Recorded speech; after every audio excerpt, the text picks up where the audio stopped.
નર્મદામાં આમ આદમી પાર્ટીની જિલ્લા પંચાયત બન્યા બાદ જ હવે ધારાસભ્ય ચૈતર વસાવાની સેના એક્શન મોડમાં જોવા મળી રહી છે।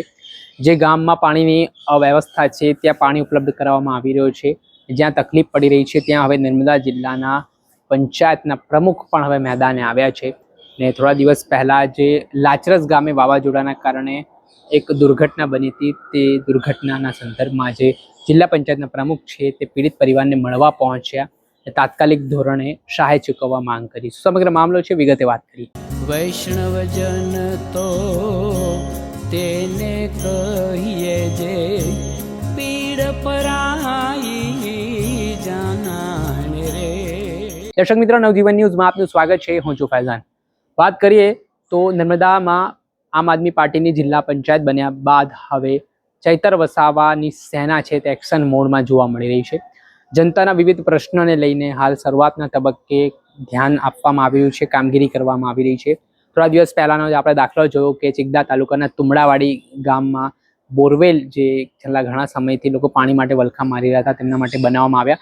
ત્યારબાદ હવે જે નર્મદાનો જે લાચરસ કરીને ગામ આવેલું છે ત્યાં થોડા દિવસ પહેલા એક જોરદાર વાવાઝોડું આવ્યું હતું અને આના કારણે મકાન તૂટી પડ્યું હતું। આ ઘટનામાં એક 11 વર્ષીય દીકરી રિંકી પટેલનું દુઃખદ અવસાન થયું હતું ને આ ઘટનાની માહિતી નર્મદા જિલ્લા પંચાયતના પ્રમુખ અંજનાબેન વસાવાને મળતા તેઓ પોતાની ટીમ સાથે તાબડતોબ લાચરસ ગામ છે તે દીકરી હતી જેણે આ દુર્ઘટનામાં જીવ ગુમાવ્યો છે તે પરિવારને મળવા માટે આજે પહોંચ્યા હતા અને જિલ્લા પંચાયતના પ્રમુખ દ્વારા આજે મૃતક પરિવારજનો છે તેમને સાંત્વના પાઠવી શ્રદ્ધાંજલિ દીકરીને આપી ને આમાં તાત્કાલિક તેમણે ત્યાંથી જ આદેશો અધિકારીઓને કર્યા કે જે આ ઘરને નુકસાન પહોંચ્યું છે ને જે બાળકીનું મૃત્યુ નીપજ્યું છે તે મામલે પ્રશાસન તરફથી બનતી તમામ મદદ કરવામાં આવે ને તેમને આર્થિક સહાય છે તે વહેલામાં વહેલા તકે ચૂકવવામાં આવે। હવે જે રીતે આ સંવાદ અને જે જમીની સ્તર ઉપર કામગીરી શરૂ થઈ છે તે ચૂંટણી સમય ખૂબ મહત્વની હોય છે ને આવી પરિસ્થિતિમાં જ્યારે કોઈ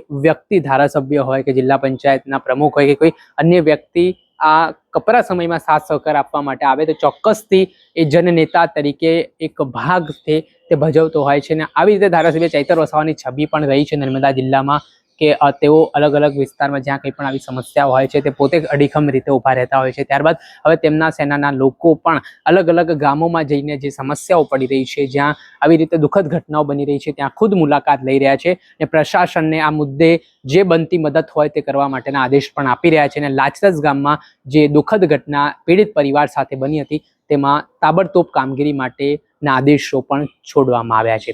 દર્શક મિત્ર, આવી જ પોઝિટિવ સ્ટોરી આપના સુધી પહોંચાડતા રહીશું। આવા જ વિડીયો જોવા માટે નવજીવન ન્યૂઝની ચેનલને લાઇક કરી લો, સબસ્ક્રાઇબ કરી લો અને વધુમાં વધુ શેર કરી તમે નવજીવન ન્યૂઝને સમર્થન કરો।